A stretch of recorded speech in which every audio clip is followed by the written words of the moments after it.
everybody ready? Everybody got their stuff up here?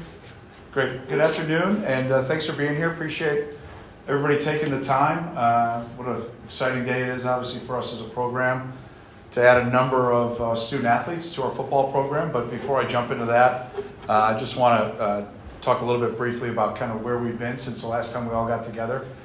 We've just been playing golf on a simulator. It's been really laid back. It's been great. It's been just an absolutely terrific, last couple of months. It's a little bit of a blur to think that I've kind of been in the role now for 2 months with all that we've been able to accomplish. But, obviously putting a staff together, that process started in earnest after we put the early signing class, into the books and onto the roster. And that was a great, exercise for me. The outpouring of interest that I had to be interview and then get to know and then really start to solidify short list by position to make decisions and adding the staff. I really feel like I've added a terrific group of men, husbands, teachers, and coaches. And so that group is, obviously been now working together for quite some time. As you saw, we were able to add John McNulty here today as our quarterback coach. So excited to get John here starting next Tuesday as we get going as a staff back after a little bit of a break here after signing day for some of our coaches to move up here to East Lansing and or to get home and see their families for the first time in a while. But going back to then kind of adding to the roster, we went into the portal and during the transfer time. And that was a great way to build our roster. And we were able to add, not only the 15 early enrollees, but then, 30 newcomers through the transfer portal. So, a total of 45, new members to our football team. Those guys have been now, here for a little over, right around a month, working with Coach Welsh and our strength staff. And we had a team meeting this morning, and I asked everybody to raise their hand who's gained weight.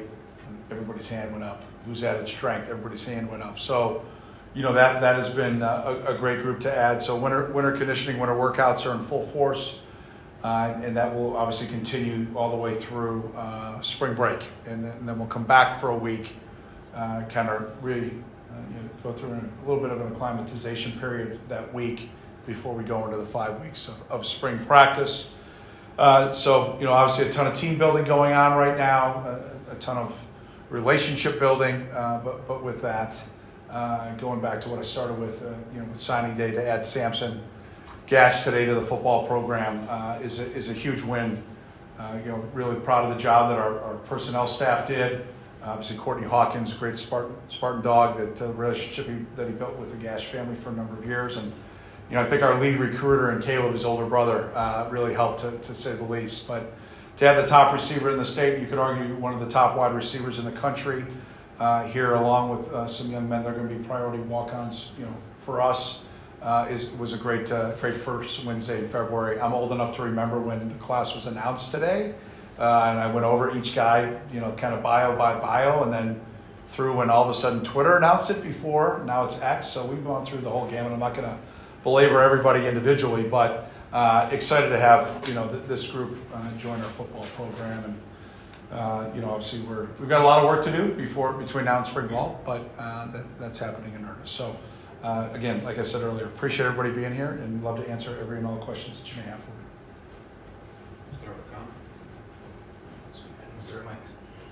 How you doing? I'm wondering, seeing you at basketball games and with LSU and Illinois with you, a number of them, I'm wondering how much the relationship between you two is built. Obviously, both Chicago area, you guys, and all those connections. But in terms of you building this roster and this process over the past few weeks, how has that developed?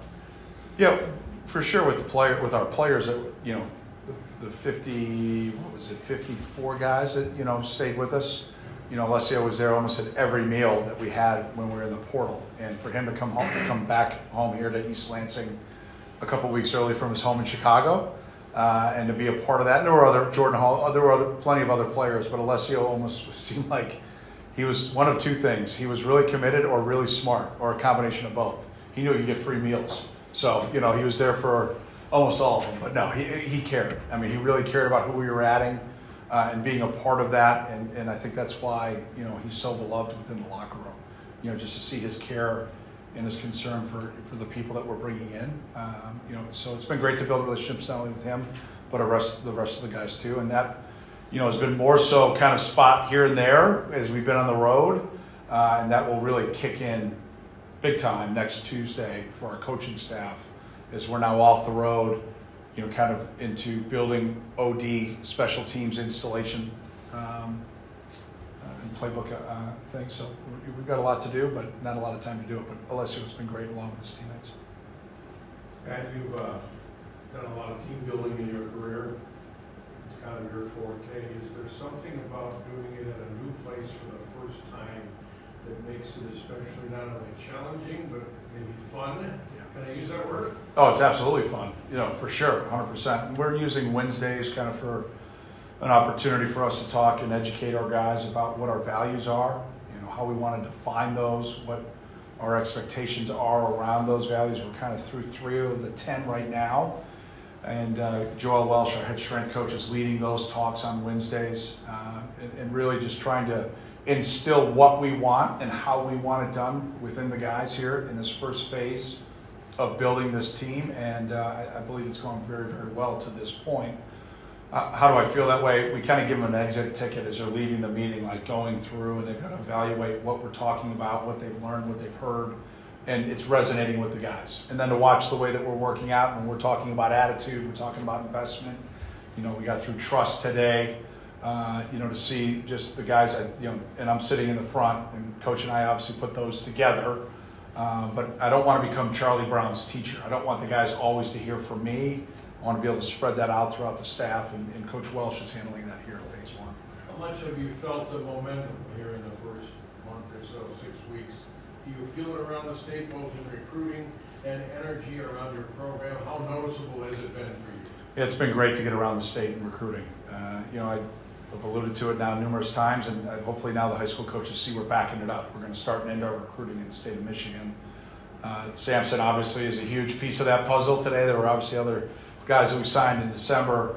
Our focus with our priority walk-ons here in the state of Michigan that we've added. I think we're walking the talk, and that's what I think is most important. But from a momentum standpoint, 100%. The high school coaches were excited to see not only myself, but our coaching staff throughout the state in kind of the 2-ish weeks that we were able to get out after the portal. Hopefully, I do anticipate that the portal will be something moving forward. How exactly we've got to use that. Number one, we're going to build our program through high school recruiting. And then obviously we'll have some areas that each year we'll have to plug in with some older players through the portal. But that's our plan as we start things off. Pat, following up on that, with Gash and all the 27s that you've been entertaining and talking to, what's the number one question you've gotten, the number one hurdle you've had to clear, and how have you done that? I don't think there's been a hurdle, frankly. I think it's just maybe a little bit more just building relationships with the coaches in the state. I would obviously come to the state of Michigan when I was at my previous institution. It might be for a day. I think I spent 4 or 5 days here, through that 2-week period, give or take, maybe not a full day, but wrapping up some things. I think I got 1 day weathered out where I was going to go to some high schools, and then because of the weather and the schools being closed, instead of doing that, going into the buildings, I just called the coaches, which was actually a little bit more efficient of my time, but maybe not as personal, but still had a chance to spend that. So maybe the weather has been the biggest hurdle. Obviously we had a storm go through, kind of the middle part of the country that knocked out maybe some of our recruiting visits, so we adjusted. But the relationship building has been started in earnest, and that's, when I was at the high school coaches clinic a few weeks ago, I showed, exactly how we're breaking the state up, and we got out and did that here in the first couple of weeks. One more thing about Sampson. All the players that you played with, coached the whole time at Northwestern, have you ever had anyone faster in terms of being a state 100-meter champion and someone who's made just like, well, I think I'll go up for track and then... Yeah, I don't think I've ever had anybody that fast, no. I've had some pretty fast guys, but, Sampson obviously is one of the fastest. He's the fastest athlete in this state, but also one of the fastest in the country. So, to add that type of dynamic athleticism is exactly what we're setting out to do with every position. And Sampson hopefully will be a huge catalyst not only for this year, but then also to make a statement to the great players here in the state of Michigan to stay home. And the great players in the state go to state, right? And that's what our expectation is from my standpoint to our personnel staff and to our coaches, that we want to keep our best players home here in the state of Michigan. Coach, right here, in your first team meetings, what moments or interactions with the team did you see that you knew that they were in buy-in to this program? Yeah, I think it's more when I watched them in the weight room and through conditioning, and then I follow up. It was, I think, the first weekend. At some point, I hit a text up to Alessio and Jordan, like, how's everything going? Basically, a very generic macro level question, and both guys independently, and I'm paraphrasing the responses here, but it was great getting to know the new guys, ... They're awesome. Workouts are hard. I think I gave like a thumbs up emoji. That's exactly how I felt. Like it's by design. The focus, the attention to detail, the urgency, the discipline that we're going through our workouts. As I've been able to be off the road and jump into a few of them, I've asked some of the guys, are you spraying water on yourself or are you really sweating that bad? Right? So they've been working really hard. I'm proud of them for that. In the back here, with Max Bola joining the staff, what went into that and what has he meant so far to this group? Obviously, he played here and had a lot of success. Yeah, first of all, getting to know Max through kind of the evaluation process when I was putting the staff together, you could sense very quickly his pride beyond the double bicep for the Spartan football program, the state of Michigan, his time here, and what he wanted to bring back, and that was toughness. And we put a little snippet out there to show in my first team meeting, I wanted the last person for the team to hear was Max. And I told him I gave him 90 seconds. I think he went 15 minutes. So I learned a little bit about Max. So we're going to have to allocate a little bit more time for him. But it was very evident, his love, his care, his passion for Michigan State football. And what has he added? I think he's added that wealth of knowledge of what it means to be a Spartan. His relationships, obviously, with where he's from and the regions here in the state and relationships that he has. And then, the great development of linebackers that he's had in a short time, at Notre Dame, I think speaks for itself. Right here, I got a couple hundred square if you don't mind. With the Sampson recruitment, you came in and that first group of high school kids, it was kind of, most of them were already set, it was more about stay or go. You just didn't have a lot of time. With Sampson, you did have a longer window to sort of see your staff operate, mechanically a recruitment like that. I'm wondering what you observed from all levels to sort of get this done over months, whereas the first group of guys was kind of like, hey, how you doing, you come or not? When you had more time to see your staff handle recruitment, what you noticed? I think it was a little bit more, well, I'm not going to do one of these for myself, but there was a couple nights that the cell phone fell on my face with that class. And again, I alluded to it, I think early on, but I want to thank Coach Smith. I mean, he put together a great group, and the coaching staff put together a really good group of young men. We were able to keep most of them together, and that was our personnel department, and then, getting everything organized so I could, visit with those young men, visit with their families, share the vision that I had for the program. And then they had to take a leap of faith that, maybe I didn't have all the coaches in place, but this is who I'm going to bring in. This is my plan, and I'm very thankful for them and their families to buy into it. And that was kind of the same thing with Samson and his family. There was a little bit of a thought, and again, I don't want to speak for him, but they were talking about potentially signing early, and they were not sure about where things were at here, even though he was committed. And I just said, then why don't we hit pause? Why don't we hit pause on you guys committing and signing, and when we build this relationship and take some time. And that's exactly what we did. So we executed a game plan of, first of all, putting the staff together, then letting that staff, obviously, with Coach Hawk staying, that helped a lot. But then once Coach Sheridan got on board, and then the rest of our offensive staff, Brian Gasser as our GM, and myself, we kind of just put together a plan of building that relationship as quickly as we could with Samson and his family. One day we sent a number of people, including me, to his house and had a great home visit. And Coach Sheridan was off the road, but he was in the room. It was like a robo meeting, so he was on Zoom. So we had a number of coaches, and we were able to kind of share our vision for him with our offense and where we were going offensively. And then just kind of work through it day by day until they were on campus last week. And Spartan Nation was great, and I appreciate them. They were phenomenal. and definitely made him feel, wanted from our fan base, and that was pretty cool. I've never experienced that either, so I think we shared that moment together, which was pretty neat. Also wanted to ask you about John McNulty. You mentioned earlier what made him the pick for you, and Yeah. when you went with Mike, did you know there was at least was there a door crack that maybe this could happen? No. That he could leave, or Yeah, no, there was no door. Yeah, absolutely not. No, this kind of happened pretty quickly, and I'm really happy for Jake, and I'm thankful he was on planes, trains, and automobiles all over the country seeing quarterbacks. Flights canceled, flights delayed. I mean, he grinded, and then Monk obviously getting the job with the Browns. I've known Monk for a long time, and he and Jake have a history there. When he did get the job, I kind of thought to myself when I was on the road, I think I just got off the road, hopefully he doesn't call Jake, and sure enough he did.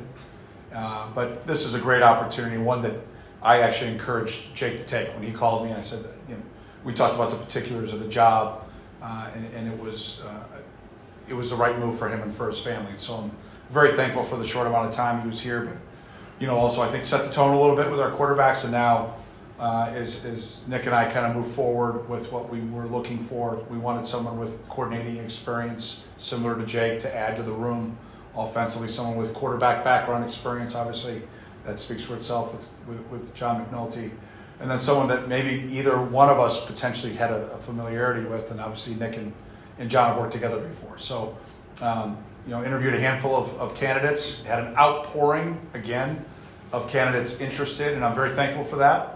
But we kind of set our parameters with what we were looking for, and we were able to get that done, relatively quickly, but very thoroughly. And so I feel like we've added a piece again of comfort that Nick has that they've worked together in the past. So I'm excited to get John here. He'll be here on Tuesday. I guess one of the biggest names that you got at your staff was the Waterwoods. He'd been at Iowa for eons, basically. What was the process like of getting him here, and how big of an emphasis is special teams going to have on your program? I'll start at the end. Special teams are going to be integral in our program.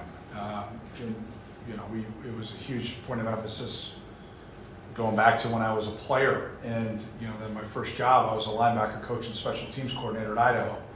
And so I'll be heavily involved in that area. I'll be right there riding shotgun with Coach Wood, so to speak, and his staff that we've put together. The relationship, I think first of all started by, playing against him and then coaching against him.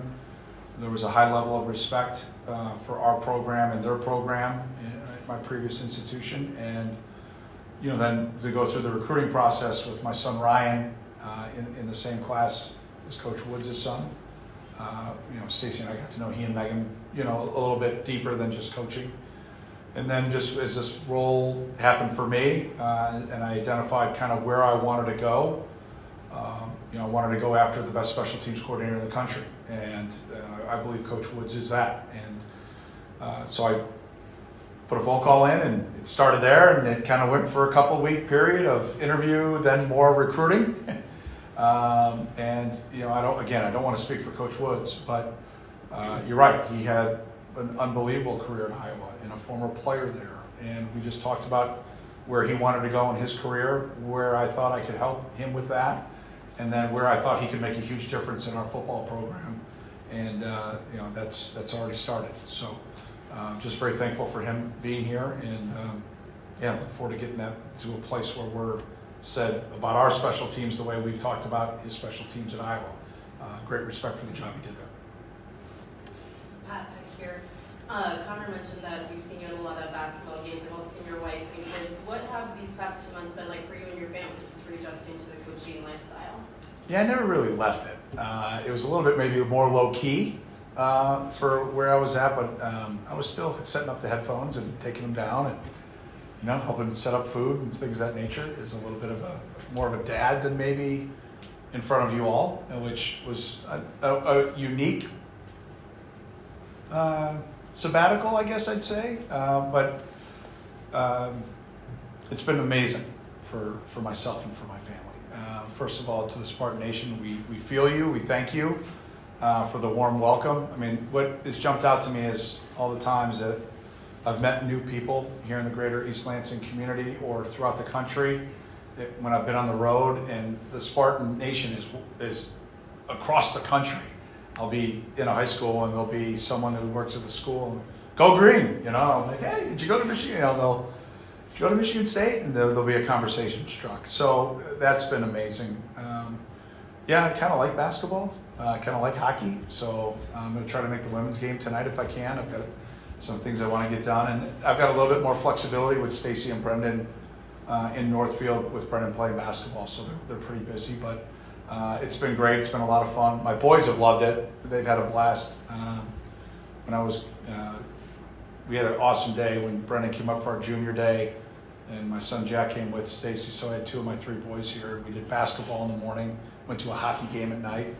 Jack may or may not have gone to the SAE house late night and hung out with some friends. So, yeah, I mean, life was good for the Fitz boys. So, good for them. Dad's grinding, they're playing, so good for them.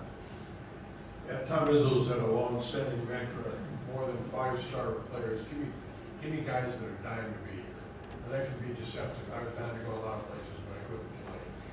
But how much of this dying to be a Spartan is part of your philosophy in shaping this program? For sure. Yeah, we want guys that want to be here, number one. The coach also gave me a great line when I was just talking about, you know, as this landscape has changed, how have you gone about, you know, really staying true to what you believe in? And, you know, he calls them OKGs, our kind of guys. And, you know, I shared that with our staff. And, you know, here's what I'm looking for in OKGs. You know, guys that fit what we value, guys that love football, don't like football, love football, everything about it. Guys that want to be great teammates. Obviously, they have to be proficient at their position and what we believe they need to have athleticism-wise and talent-wise and whatnot by their position to help us win a championship and build a championship program. But just really who they are as people and what that dynamic looks like around them for when things get hard. And so our OKGs are still in the process, but you know, we've got the 54 that chose to stay and the way they've been working, and then the 45 that are currently here. I think they're our OKGs, so we're fired up about them. Do you have a spring calendar yet, or is it still too early? Spring When you start? spring practice? Yeah. Oh yeah, we're going to start. There's this holiday called St. Patrick's Day, so I figured it'd be a great holiday to start. So we'll start March 17th, and we'll basically go Tuesday, Thursday, Saturday for the next 5 weeks. So the finish, you don't know about the last day yet. Will you do a spring game type thing, or don't you know? Yeah, you know, my thought is we'll maybe do a little bit more of a fan fest, you know, here in year one. We need all 15 practices for install and for things of that nature, but we'll have more information to come out on that. I hope I didn't steal anybody's thunder or get myself in trouble with that. But yeah, we want to give back to our fans. And so, but I also need to make sure I'm doing what I think is best for the team with what we need, especially here in year one. I have 2 questions for you, if that's okay. First, how well do you know Dan Campbell? Because I saw at that game on what was it, Friday, you brought Samson over and it looked like you guys have a good rapport. Yeah, I've known Dan. We've chatted a little bit. I obviously never worked with him. I've got great respect for the job the coach has done. One of my former staff members was with him last year, and now I believe he's added Mikey Kafka. He's added Mike to his staff, which obviously I recruited Mike as his area recruiting coach. I then was his head coach, and I'm very close with Mike. So excited to get him here, hopefully for a few games. But I'll obviously get to know Dan quite a bit as we move forward, and you know, that toughness, the grit, the mindset, the mentality that he's brought to the Lions is not going to be very different from what the approach will be here. And then I wanted to ask too about, you mentioned recruiting in the state of Michigan, but I noticed there were trips back to Chicago where you've been for years. But I wonder how easy is it to go back to, I mean, Chicago's a gold mine of talent. There's so many talented players in that area, but the relationships that you've built over 20 years, we could call it, in the past 3 years, especially back in the high school ranks. How much can you lean on those to recruit some of those players? Yeah, I think like developing players, developing a program, developing recruiting is all about relationships, and I think it's huge. I think it's going to be an area, again, when we leave the state of Michigan, you know, we're going to be in Ohio, we're going to be in Indiana, we're going to be in Pennsylvania, we're going to be in Illinois, focused in Chicago. And the reception was awesome. All those areas. You know, when I was in Cleveland, you know, one of the coaches said to me, "Where have you been?" And I said, "I've been at high school." He goes, "No." He goes, "Where's the Spartan been?" I go, "I don't know, but we're back." and they were excited to see us. So, when you look back at when this program was where it should be, that's a top 10 football program. Coach D, obviously I studied intimately when I was competing against him, and he built his rosters. It's not going to be too far removed from that model. And obviously we'll go anywhere to get players that fit us and want to be here. But really that's kind of going to be our focus here, especially here in this class. You can see it, but then as we move forward in the future classes to go. I've got a question about Colin Campbell, the offensive lineman from Arizona. I know you said you were going to go for a receiver player, I understand that, but he was an interesting situation in that Tabaka had not been hired yet. And do you remember much about selling him on sticking with the class and so forth? Was that an interesting one? Yeah, again, it's sales, but more I think it's just being genuine and being honest and communicating and building a relationship. And I was on the phone. I don't even know the number. More than 5, less than 20. Probably between taking over the job and then him eventually signing with his family, and just talking again about, they had done their research on me, they had done my research their research on how I had kind of built the program, what we did with offensive linemen, what my plan would be along those lines. And then again, going back to what I alluded to earlier, it was a leap of faith. And, again, kind of a similar conversation. Like, I want you to sign early, but if you can't, then pause, and maybe let's build this relationship kind of similar to what we did with Samson. And I don't want to speak for the big fella and his family, but he obviously signed early, and I'm just thankful for that trust. And he'll be here in the summer, and we'll get going. But to keep a very talented big man, I mean, that's where we're going to have to obviously rebuild a lot of things, is in the line of scrimmage on both sides of the ball, and to keep him committed and then sign was huge, absolutely huge for the class. You talked a little bit about special teams and your boards, and also Samson Gash. You watched that guy, you noticed a lot of punt returns. Did Harwoods notice that? Is that Oh yeah. Oh, when he was here on his visit, there was conversations for sure, absolutely, yeah. And LeVar's known for punt returns against Michigan State, so he probably. Yeah, we're not going back there. Yeah, I was actually there at that game, so I would have punted out of bounds. It's just. One more thing about recruiting classes, obviously you said that it's going to be a big part of the program and so forth. Nationally, there might be some different strategies on that. Some fans might think that the recruiting is a little more disposable than it used to be. You're taking a different tack on that. You're looking for these guys to have a low attrition rate and come in and stay at Michigan State for that, if I'm reading you right. Absolutely. Yeah, I believe as I sit here today, I think we've got one senior that was recruited here. I think the rest are transfers. That's no way to build a championship culture, no way to build a championship program.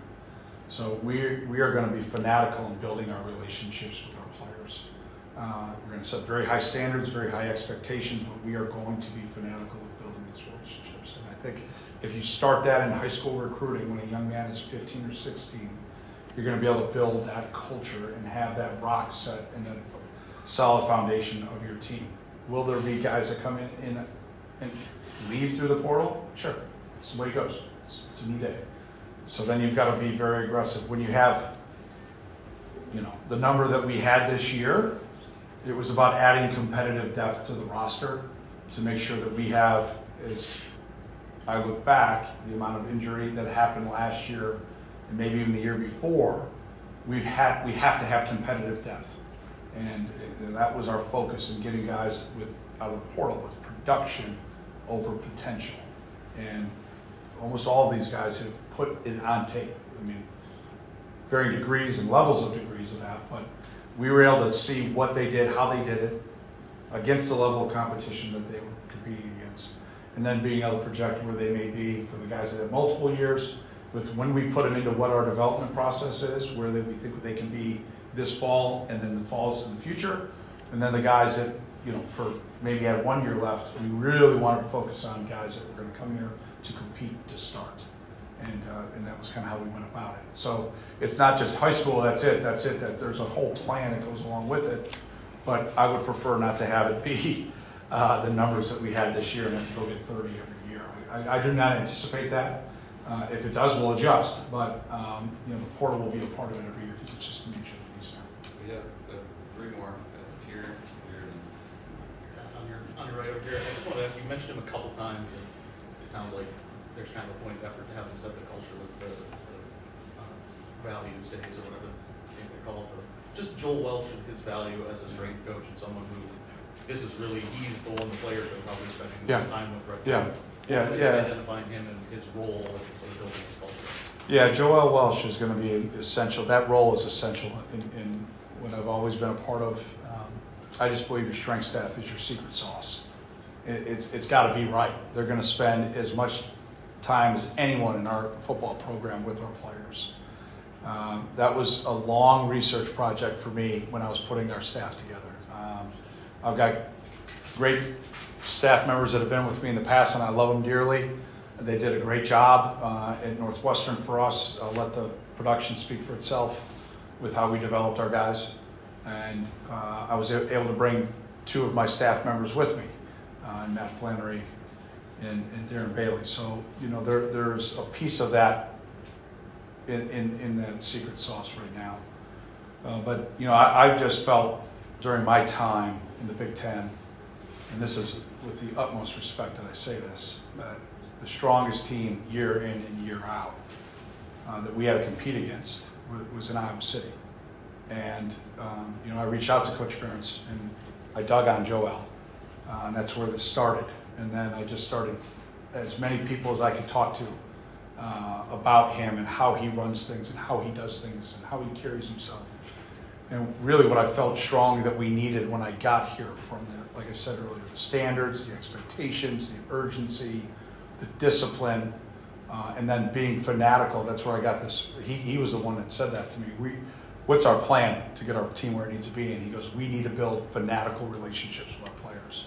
And after that, it was the old had me at hello, you know, line. He had me, and I was like, all right. And we just kept going and going and going and going and going and building that. We never worked together in previous experiences. We didn't really have a lot of connections, and we're 3 weeks into it, and so far it's been spectacular. Now, we're all excited about the first month, but now as we move forward, it's going to be key. So he's going to be absolutely essential, along with obviously his staff.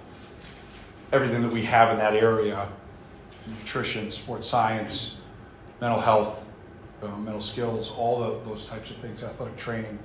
You know, we have a high performance team, and that team is being built right now too with developing our players. So there's a lot that goes into that, and Coach Welsh is a huge piece of it. You know, Pat, at least going back to the transfer portal, it seemed almost like there was immediate emphasis or focus on building in the trenches, at least on the offensive line. First commit was bad. Can you speak, was there a focus or an element where you guys kind of wanted to address that area first? Yeah, there will always be a focus on the line of scrimmage here, period. Yeah, but no, the Big Ten, to win the Big Ten, you have to win the line of scrimmage. You'll hear me talk a lot about the 6-inch war. When you watch the line of scrimmage from the sideline tape, where is that line of scrimmage going? And it really only has to move about that much for you to know whether or not you're winning the line of scrimmage or not. Now, it's all by schematics that may vary and all that, but we needed, you know, when I first met a lot of the guys, and I wrote it when we had our first staff meeting, what's the first line in our conference? Big. And I wrote it as big as I could up on a dry erase board. So we needed to get bigger. I think Ben answered that bell pretty quickly. And again, put it on tape. He has it on tape. The production, you know, speaks for itself. And, you know, just been really pleased with watching him along with the other guys we had. We did the same thing on the other side of the line of scrimmage. You see, we got longer. We got much longer than maybe we were in the past. And then there's also, with some of the guys that have multiple years on that defensive side that we brought in, their development to us is very exciting about where they're going to be, not only this fall, but probably this time next year, you know, where they could potentially be. But the focus, both sides, was to add that, and then also, obviously, on defense to add competitive depth. You know, with 30 guys that we had to bring in to fill the roster out, it wasn't like we need to go get one this or one that. It was more, a little bit more from the depth standpoint, and that was, I think, the right move for what we needed to do for the fall. We have Stephen, and we're up. I got 2 quick things for you, I guess. I wonder about the process of retention. You know, we're here talking today about adding guys, but retention could be just as important in some ways. What was that process like since you've been out of it, Yeah. coming back to it? You know, there's more agents now, there's more money now, there's different things involved. Yeah. What was that like? What was your message keep the guys that you wanted to keep? Maybe it wasn't keep the guys I wanted to keep. Maybe it was like, hi, I'm your new head coach, and here's where we're going. And I had everybody on in the program evaluated, in kind of 5 different areas, and it came out as a kind of a one sheet to me, and I read it to the guys. I said, I'm the new guy, and here's the perception of who you are, not as a person, but maybe academically or nutrition-wise, strength-wise, things of that nature. And if that athlete and I didn't feel like it was in the right spot, I just said, listen, I understand that, but here's where we're going. Come on with me, or. And some guys chose or, and that's the world we live in now, and that's okay. I wish them the best of luck, and I'll be excited for them to hopefully go find the right fit, and that there's nothing wrong with anybody. I gave that option, but I was very clear that where we're going, and I would love to have everybody stay, but I also understand that that's not the way the world works.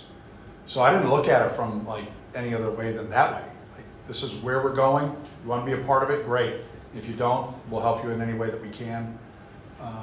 So that was kind of the focus when I first, got on board pretty quickly after a lot of stuff running around. It was like, I need to get with the players. So that was 15 minutes to 30 minutes with guys, individual meetings with everybody on the roster.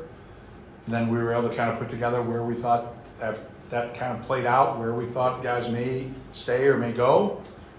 Kind of put an early thought process on who we wanted to get to campus as quickly as we could once the portal opened up. And then we enacted that plan. And like I said earlier, Brian Gasser and our personnel department did a phenomenal job. I mean, we signed 30. I think we had about 100 families here. I mean, ballpark. It was awesome. I mean, it was speed dating with a game of musical chairs, all wrapped up into like, in came one group and then in came another, and it was a lot of fun. It was a blast, and I think we put together a great group, so I'm excited about that.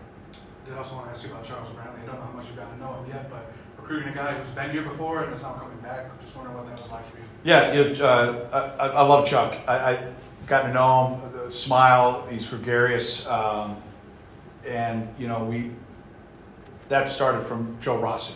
So, Coach had said that there may be potential that he wanted to come back, and we popped on his tape. We got a picture up in the office of a pretty big play he's made in his history here, as all of our fans know, and I went, that's the guy?